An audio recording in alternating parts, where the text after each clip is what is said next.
And thank you for your service. I know what a tough job border security is. Had a great trip down, looked at the entire length of the border in different spots, and so I have a great appreciation for what your men and women at CBP and ICE on the interior are really up against. And and I want to ask just a couple things to clarify from earlier. It sounded like there was some issue about whether uh, you could actually build a wall. In fact, I believe the wall is probably in construction today, right?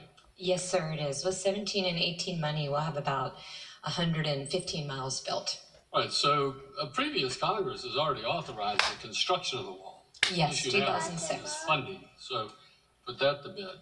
I'll also tell you this. In my previous life, I was a law enforcement officer for 41 years. I can't even begin to tell you how many people I put in jail that had children in their custody. And always, those children were separated when the adult criminal was placed in jail. And that child, we would first try to place them with another parent or some family member, responsible family member. But minus that, we were then forced to deliver them to the state of Florida through the Department of Children and Families, who would then take care of them. And I think the point was made earlier. Why would we require you to treat children differently than we do American citizens?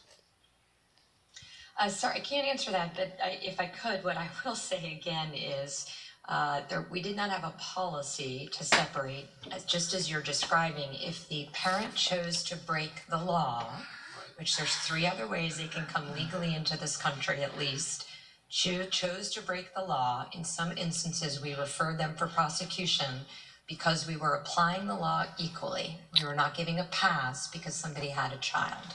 So because that parent was then going to go to a custodial location, we didn't want to send the child with that adult. Thank you. And I just want to give you the opportunity to state that clearly again for the record. Also, how important do you think it is for local, state, and federal law enforcement to work together? It's of utmost importance. I agree with you. Having been a local law enforcement officer for years, I know the importance of working with state and federal law enforcement officers to protect the not just the hometown, but the homeland. And so the reason I mention that is the 287G program that we ran in my district. We arrested folks and then would run them through the 287G program in our jail. We used